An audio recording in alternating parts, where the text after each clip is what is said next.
How's it going everyone, I'm Vivi and I hope you're all having a fantastic day. So 2 days ago I was wondering about the release of Skylar and Plux. I talked about the delay, the bug and all that, and Right Nice Games had said that they were going to release some news very soon, and very soon meant a couple of days, which is absolutely great. So we got a brand new short trailer and we got an official release date, finally. The game is set to release on May 19th, 2017. Now something told me that the game would release in May, and why is that? Well, on March 20th, they announced that they found this bug and the game would get delayed. By fixing the bug, polishing the game a bit more, I just told myself, I think May might actually be it. So guys, this is absolutely awesome. After speculating, talking about the news, we finally got an official release date. Now for those of you wondering, the game is planned to get released on the PS4, Xbox One, and Steam, and it's gonna cost $15 US. The game is currently planned on getting released digitally only. As for physical copies, who knows what the future has in store for us. The same thing goes for the Switch version. Although the team said they're not working on a Switch version, I mean, who knows what might happen with time. And believe me, the team is interested, but they're currently focused on the PS4 version, Xbox One, and PC. So with that being said, Vivi, tell us, what do you notice this time? Anything new? Yes, we got a new narrator. Let Clover Mountain be the trial of your courage. We've never heard this voice before, right? So I don't know who's doing the talking. So very quickly, we have the entrance to Clover Mountain, the world number 1. We have Siphon Valley, which is the hub world. And right here, guys, we have Skylar's ship. This is how the game starts. She crash lands. Now, before this, we have a tutorial level. And this space station I'm talking about is CRT Space Station, the main villain of the game. CRT was experimenting on Skylar. Notice the mechanical arm. Skylar was intended to be used as a soldier, someone who would help CRT with his scheming, but Skylar refused. She crash lands on Clover Island and meets Plux. They both decide to save the island from CRT. Now what is CRT up to? He wants to turn the whole place into a wasteland. So for those of you who wanted a quick summary of the villain, that's pretty much his intention. Now guys, Right Nice Games have really outdone themselves. The polishing, it truly shows. The worlds, they look so full with vibrant colors. I love it. This right here is Clover Mountain, I'm assuming, world number 1. Here we're making our way towards the top of the mountain, and notice it leads us to a snowy area. Just for a brief second, we can notice new enemies in the back. As for these yellow wires, they all lead us to switches. Are there any timers involved? Maybe, who knows. If there is a timer involved, that means there's a bit of a challenge. Now Plux's voice has changed. It's obvious. Comparing it to the old trailer, he has a more higher pitched voice. He sounds younger. Whoa buddy,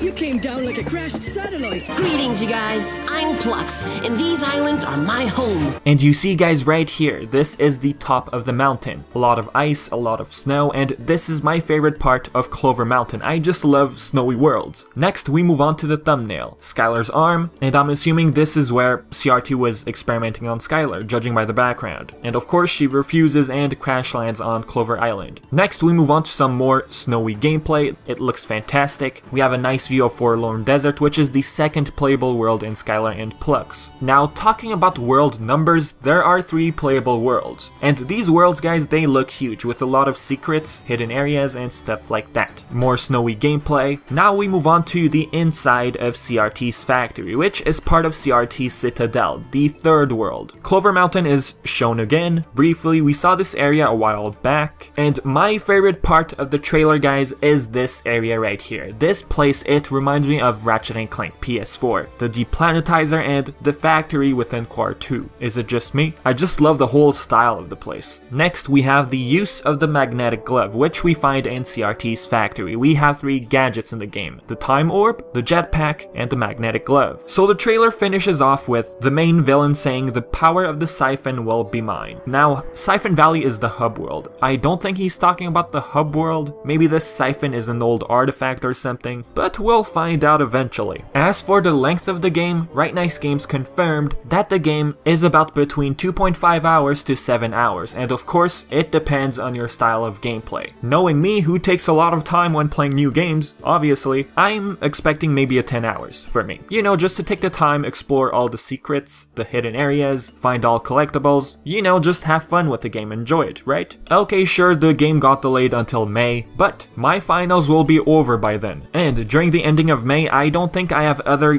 games in mind. So for sure, I will enjoy Skylar and Plux. Okay, maybe some of you are upset that the game got pushed back. But I'm honestly not complaining, let them take their time, and I'm happy with it. So the last thing I want to mention in this video is, I've been reading comments in the comment section of the PlayStation channel, and all I'm thinking is, really guys, we're talking about an indie developer. 5 people worked on this game. I don't know if the team expanded, but I do remember that the team was composed of 5 people. And think of this, 3D platformers, we don't see it that often, and 2017 seems like a year in which platformers will shine again. And I truly appreciate the work Right Nice Games have put into their game. Some of you might disagree, but this is just my opinion. And yeah, pretty basic. I'm looking forward to the game. A 3D platformer? Sign me up. Now, between today and the release of the game, Right Nice Games has actually some stuff planned. It could be a demo or something like that, maybe a review copy, I don't know, but we'll just wait and see. But anyways guys, hopefully you found this information useful. Now tell me in the comment section below, are you looking forward to this game? Are you gonna buy it on day one? I know I am. And again guys, this game, it looks fantastic. The style of gameplay, I like it, and overall it looks very fun. So yeah guys, this is it for the video. As usual, I've been VTNVIVI, and thank you for watching.